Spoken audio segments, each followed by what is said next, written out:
السلام علیکم ورحمۃ اللہ۔ آج ہم بات کریں گے ایک ایسے حکمراں کی جنہیں خلافت راشدہ کا 5واں خلیفہ کہا جاتا ہے، حضرت عمر بن عبدالعزیز۔ ان کی زندگی انصاف، تقوی اور خدمت خلق کی ایک بہترین مثال ہے۔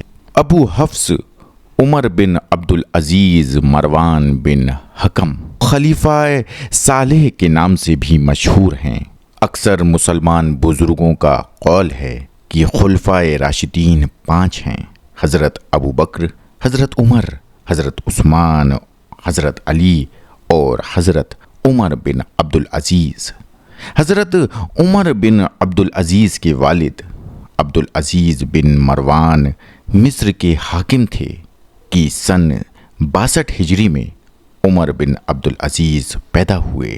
ان کی والدہ فاروق اعظم کی پوتی یعنی عاصم بن عمر فاروق کی بیٹی تھیں۔ ان کے والد عبدالعزیز بن مروان کے بعد خلیفہ ہونے والے تھے، لیکن ان کا انتقال عبد الملک کے سامنے ہوا، لہٰذا وہ خلیفہ نہ ہو سکے۔ بچپن میں گھوڑے نے ان کو لات ماری تھی۔ ان کے چہرے پر اس کے زخم کا نشان تھا۔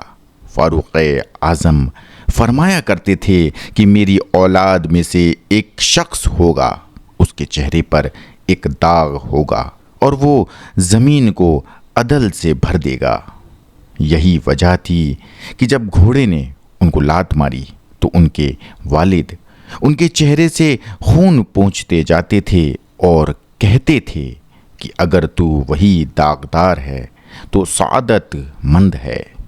ابن سعد کا قول ہے کہ فاروق اعظم کہا کرتے تھے کہ کاش میں اپنے اس داغدار بیٹے کا زمانہ پاتا جو دنیا کو اس طرح عدل سے بھر دے گا جیسا کہ وہ اس وقت ظلم سے بھری ہوئی ہوگی۔ بچپن میں عمر بن عبدالعزیز کے والد نے ان کو مدینہ میں بھیج دیا تھا۔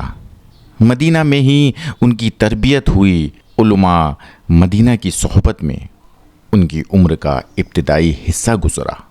علماء مدینہ ہی سے انہوں نے دین کے علوم حاصل کیے۔ علم و فضل اور دین کی سمجھ میں ان کا یہ مرتبہ تھا کہ اگر وہ خلیفہ نہ ہوتے تو شریعت کے اماموں میں ان کا شمار ہوتا اور وہ بہت بڑے امام مانے جاتے۔ مدینہ میں ان کے والد نے ان کو عبید اللہ بن عبداللہ کے پاس بھیجا تھا۔ انہی کے زیر توجہ ان کی تربیت ہوئی۔ زید بن اسلم نے حضرت انس سے روایت کی ہے کہ نبی اکرم صلی اللہ علیہ وسلم کے بعد ہم نے بجز عمر بن عبدالعزیز کے اور کسی شخص کے پیچھے ایسی نماز نہیں پڑھی جو نبی اکرم صلی اللہ علیہ وسلم کی نماز سے زیادہ مشابہ ہو۔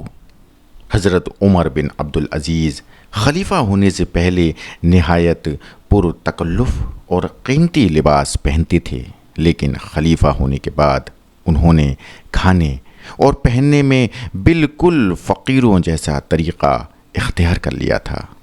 جب ان کے والد عبدالعزیز بن مروان کا انتقال ہوا تو یہ مدینہ ہی میں تشریف رکھتے تھے۔ عبدالعزیز کی وفات کا حال سن کر عبد الملک بن مروان نے ان کو دمشق بلا کر اپنی بیٹی فاطمہ کے ساتھ شادی کر دی۔ عبد الملک کی وفات کے بعد جب ولید خلیفہ ہوا تو اس نے ان کو مدینہ منورہ کا حاکم مقرر کیا۔ چنانچہ یہ سن 86 ہجری سے سن 93 ہجری تک مدینہ کے حاکم رہے۔ علماء مدینہ کی ایک کونسل آپ نے بنائی تھی اور انہی کے مشورے سے دین کے کاموں کو انجام دیتے تھے۔ حجاج کی شکایت پر سن 93 ہجری میں ولید نے انہیں امارت سے ہٹا کر شام میں بلا لیا۔ جب ولید نے ارادہ کیا کہ اپنے بھائی سلیمان کو ولی عہدی سے معزول کر کے اپنے بیٹے کو ولی عہد بنائیں تو حجاج اور قتیبہ وغیرہ نے تو ولید کے ارادے کی تائید کی، لیکن دوسرے امیروں نے اس کو ناپسند کیا۔ سب سے پہلے جس شخص نے ولید کے اس ارادے کی اعلانیہ اور پرزور مخالف کی وہ عمر بن عبدالعزیز تھے۔ چنانچہ ولید نے ان کو قید کر دیا۔ 3 سال تک یہ قید میں رہے، پھر کسی کی سفارش سے رہا کر دیے گئے۔ سلیمان بن عبد الملک اسی لیے عمر بن عبدالعزیز کا بہت شکر گزار اور احسان مند تھا۔ چنانچہ اس نے خود خلیفہ ہونے کے بعد ان کو اپنا وزیر اعظم بنایا اور مرتے وقت ان کی خلافت کے لیے وصیت لکھ دی۔ جب سلیمان بن عبد الملک کا انتقال ہوا تو رجا بن حیات وابق کی مسجد میں گئے، تمام بنو امیہ اور لشکر کے سرداروں کو جمع کیا۔ مہر بند فرمان ولی عہدی ان کے پاس تھا۔ انہوں نے سب کو خلیفہ کے فوت ہونے کی خبر سنا کر دوبارہ مہر بند لفافے پر لوگوں سے بیعت لی، پھر سب کے سامنے اس مہر بند فرمان کو کھول کر پڑھا اور لوگوں کو سنایا۔ اس میں سلیمان بن عبد الملک نے لکھا تھا کہ یہ تحریر بندہ الہی امیر المومنین سلیمان بن عبد الملک کی طرف سے عمر بن عبدالعزیز کے نام ہے۔ میں نے اپنے بعد آپ کو اور آپ کے بعد یزید بن عبد الملک کو خلافت کا ولی عہد مقرر کیا۔ لوگوں کو چاہیے کہ وہ سنیں اور اطاعت کریں اور اللہ تعالیٰ سے ڈریں اور آپس میں اختلاف نہ کریں تاکہ دوسروں کو آپ کو مغلوب کرنے کا لالچ نہ ہو۔ عبد الملک کی اولاد اس وصیت اور فرمان کو اپنی حق تلفی کا سبب سمجھتی تھی، لیکن عام طور پر لوگ عمر بن عبدالعزیز کے خلیفہ ہونے کو بہت پسند کرتے اور آپ کے سوا کسی دوسرے کا خلیفہ ہونا نہیں چاہتے تھے۔ ادھر عمر بن عبدالعزیز کے بعد یزید بن عبد الملک کو چونکہ خلافت کے لیے ولی عہد بنا دیا تھا، لہٰذا عبد الملک کی اولاد کو کسی قدر تسکین بھی ہوتی تھی کہ عمر بن عبدالعزیز کے بعد خلافت پھر ہمارے ہی گھرانے میں آ جائے گی۔ جب رجا نے سلیمان کا وصیت نامہ سنایا تو عمر بن عبدالعزیز خلافت کے لیے اپنا نام سن کر انا للہ و انا الیہ راجعون پڑھ رہے تھے۔ عمر بن عبدالعزیز اس تحریر کو سن کر اپنی جگہ بیٹھے کے بیٹھے رہ گئے۔ رجا بن حیات نے ہاتھ پکڑ کر ان کو اٹھایا اور ممبر پر لے جا کر بٹھایا۔ سب لوگوں نے خوشی کے ساتھ بیعت کی اور کسی نے کسی قسم کی مخالفت نہ کی۔ بیعت کے بعد عمر بن عبدالعزیز نے سلیمان بن عبد الملک کے جنازے کی نماز پڑھائی اور دفن سے فارغ ہو کر چلے تو لوگوں نے شاہی استبل کے گھوڑے لا کر حاضر کیے کہ آپ سوار ہو کر تشریف لے جائیں۔ آپ نے فرمایا کہ میری سواری کے لیے میرا ذاتی خچر کافی ہے۔ چنانچہ آپ اپنے اسی خچر پر سوار ہو کر اپنے خیمے تک آئے۔ لوگوں نے آپ کو قصر خلافت میں لے جانا چاہا۔ آپ نے فرمایا کہ وہاں ایوب بن سلیمان کے اہل و عیال ہیں، جب تک وہ وہاں رہیں گے میں اپنے خیمے میں رہوں گا۔ بیعت خلافت کے بعد عمر بن عبدالعزیز نے لوگوں کو مخاطب کر کے جو تقریر کی وہ اس طرح تھی کہ لوگوں، قرآن مجید کے بعد ایسی کوئی کتاب نہیں اور نبی اکرم صلی اللہ علیہ وسلم کے بعد کوئی نبی نہیں۔ میں کسی چیز کو شروع کرنے والا نہیں بلکہ پورا کرنے والا ہوں، البتہ میرا بوجھ بہت زیادہ ہے۔ جو شخص ظالم بادشاہ سے بھاگ جائے وہ ظالم نہیں ہو سکتا۔ یاد رکھو کہ احکام الہی کے خلاف کسی مخلوق کی اطاعت جائز نہیں۔ جب آپ سلیمان بن عبد الملک کے کفن دفن سے فارغ ہو کر واپس آ رہے تھے تو آپ کے غلام نے کہا کہ آپ بہت ہی غمگین نظر آتے ہیں۔ آپ نے اس کو جواب دیا کہ آج اس دنیا میں اگر کوئی شخص غمگین ہونے کے قابل ہے تو وہ میں ہوں۔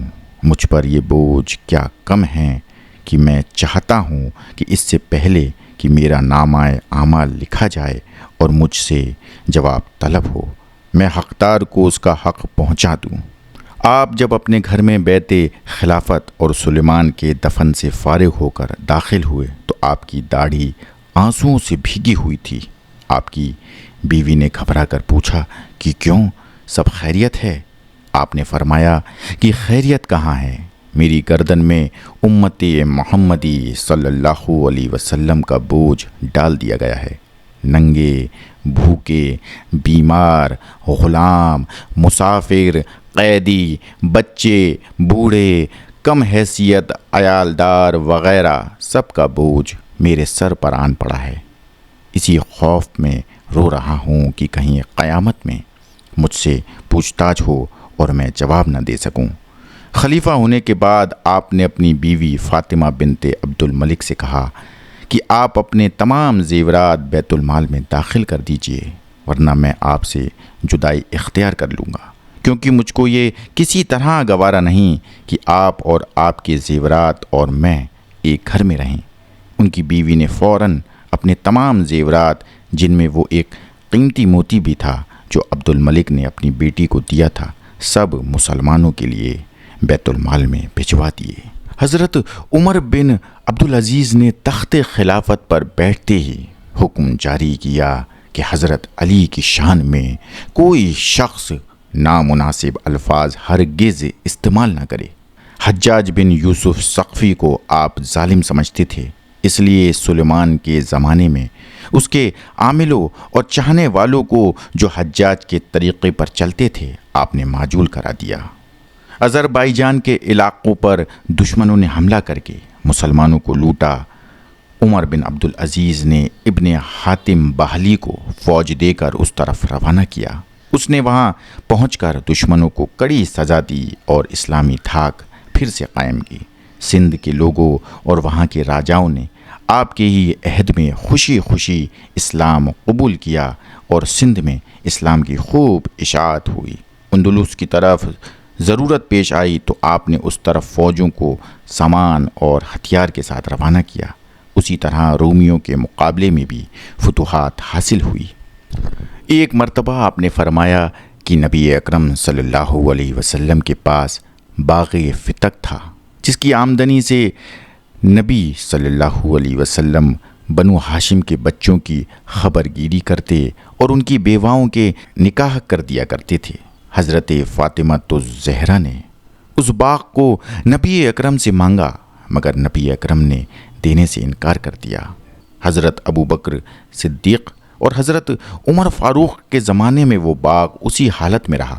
آخر مروان نے اس پر قبضہ کر لیا۔ مروان سے منتقل ہوتے ہوئے وہ مجھ تک پہنچا، مگر میری سمجھ میں یہ بات نہیں آتی کہ جس چیز کو نبی اکرم نے اپنی صاحبزادی کو دینے سے انکار کر دیا تھا وہ مجھ پر کس طرح حلال ہو گیا۔ لہٰذا میں تم سب کو گواہ کرتا ہوں کہ میں باغ فدق اسی حالت میں چھوڑ دیتا ہوں جیسا کہ وہ نبی اکرم صلی اللہ علیہ وسلم کے زمانے میں تھا۔ اس کے بعد آپ نے اپنے رشتہ داروں اور پھر بنو امیہ سے وہ تمام جائیدادیں اور مال و دولت اور سامان واپس کرائے جو ناجائز طور پر ان کے قبضے میں تھے۔ مالک بن دینار کہتے ہیں کہ جب عمر بن عبدالعزیز خلیفہ ہوئے تو چرواہے تعجب سے پوچھنے لگے کہ یہ کون شخص خلیفہ ہوا ہے کہ بھیڑیے ہماری بکریوں کو اب کچھ نقصان نہیں پہنچاتے۔ موسیٰ بن ایون کہتے ہیں کہ ہم کرمان میں بکریاں چرایا کرتے تھے۔ ایک دن ایسا ہوا کہ بھیڑیا ایک بکری کو اٹھا کر لے گیا۔ میں نے اسی دن کہہ دیا کہ آج خلیفہ صالح یقیناً فوت ہو گئے۔ چنانچہ جب تحقیق کیا گیا تو معلوم ہوا کہ اسی دن عمر بن عبدالعزیز نے انتقال فرمایا تھا۔ عطا کہتے ہیں کہ عمر بن عبدالعزیز رات کے وقت علماء کو جمع کرتے اور موت اور قیامت کا ذکر کر کے اس قدر روتے کہ گویا ان کے سامنے کوئی جنازہ رکھا ہوا ہے۔ عبداللہ بن غبرہ کہتے ہیں کہ ایک دن آپ نے خطبے میں فرمایا کہ لوگوں، اپنی پوشیدہ باتوں میں اصلاح کرو، ظاہری باتوں میں خود اصلاح ہو جائے گی۔ آخرت کے واسطے عمل کرو اور دنیا کے لیے اسی قدر توجہ کرو جتنی ضرورت ہو، اور یاد رکھو کہ تمہارے آبا اور اجداد کو موت کھا چکی ہے۔ حضرت عمر بن عبدالعزیز کے دور خلافت میں خوارجوں نے ایک مرتبہ خراسان میں سر اٹھایا تھا۔ آپ نے وہاں کے عامل کو لکھ دیا کہ جب تک وہ کسی کو قتل نہ کریں اس وقت تک تم ان سے الگ رہو، مگر ہاں ان کی حرکات سے تم واقف رہو۔ پھر آپ نے خوارجوں کے سردار کو ایک خط لکھا کہ ہم کو معلوم ہوا ہے کہ تم اللہ اور رسول کی حمایت کے لیے اٹھے ہو، مگر اس بات کا حق تمہارے مقابلے میں ہم کو زیادہ ہے۔ تم ہمارے پاس چلے آؤ اور ہم سے بحث کر لو۔ ہم حق پر ہیں تو تم ہمارا ساتھ دو، اگر تم حق پر ہوگے تو ہم تمہاری بات مان لیں گے۔ اس خط کو پڑھ کر خوارجوں کے سردار نے اپنی طرف سے 2 ہوشیار آدمیوں کو مناظرہ کرنے کے لیے بھیجا۔ ان دونوں نے آ کر عمر بن عبدالعزیز سے مناظرہ کیا۔ خوارج کہتے ہیں کہ تمہارے بزرگ یعنی خلفائے بنو امیہ کافر تھے، ان پر لعنت بھیجنا ضروری ہے۔ عمر بن عبدالعزیز کہتے تھے کہ تم نے تو کبھی فرعون پر بھی لعنت نہیں بھیجی، حالانکہ وہ کافر تھا، لعنت بھیجنے کو ضروری نہ سمجھو۔ جو لوگ توحید اور رسالت کے قائل ہوں اور ارکان اسلام پر عامل ہیں، ان کو کافر کیسے کہا جا سکتا ہے؟ اس بحث کا نتیجہ یہ ہوا کہ ان دونوں خارجیوں میں سے ایک تو اپنی جماعت کو چھوڑ کر عام مسلمانوں میں شامل ہو گیا، باقی خوارج کی جماعت نے تو بالکل خاموشی اختیار کر لی۔ حضرت عمر بن عبدالعزیز کی خلافت کا زمانہ حضرت ابوبکر صدیق کے عہد خلافت کی طرح بہت ہی مختصر ہے، لیکن جس طرح عہد صدیقی بہت ہی اہم اور قیمتی زمانہ تھا، اسی طرح عمر بن عبدالعزیز کی خلافت کا زمانہ بھی عالم اسلام کے لیے قیمتی زمانہ تھا۔ بنو امیہ کی حکومت نے دھیرے دھیرے لوگوں میں دنیا پرستی اور مال کی محبت پیدا کر کے آخرت کی طرف سے غفلت پیدا کر دی تھی۔ عمر بن عبدالعزیز کی کچھ دنوں کی خلافت نے اچانک ان تمام خرابیوں کو دور کر کے مسلمانوں کو پھر روحانیت اور نیکی کی طرف راغب کر دیا۔ عمر بن عبدالعزیز کا سب سے بڑا کارنامہ یہ ہے کہ انہوں نے خلافت اسلامیہ کو خلافت راشدہ کے نمونے پر قائم کر کے عہد صدیقی اور عہد فاروقی کو دنیا میں پھر سے واپس بلا لیا۔ دراصل آپ کے طرز عمل سے بنو امیہ سخت ناراض تھے، کیونکہ ان کی جاگیریں، جائیدادیں اور تمام اموال جو دوسروں کے حقوق تھے چھن گئے تھے، اور کوئی ناجائز فائدہ حکومت وقت سے نہیں اٹھا سکتے تھے۔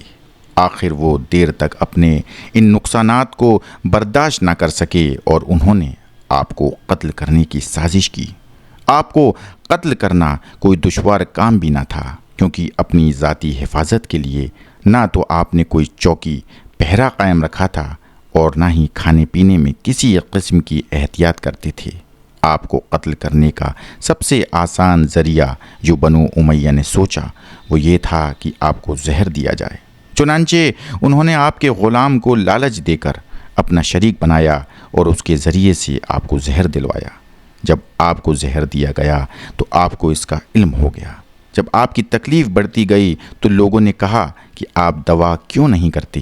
آپ نے فرمایا کہ جس وقت مجھے زہر دیا گیا اس وقت اگر مجھ سے کوئی کہتا کہ تم اپنے کان کی لو کو ہاتھ لگانے سے اچھے ہو سکتے ہو تو میں اپنے کان کی لو کو ہاتھ نہ لگاتا۔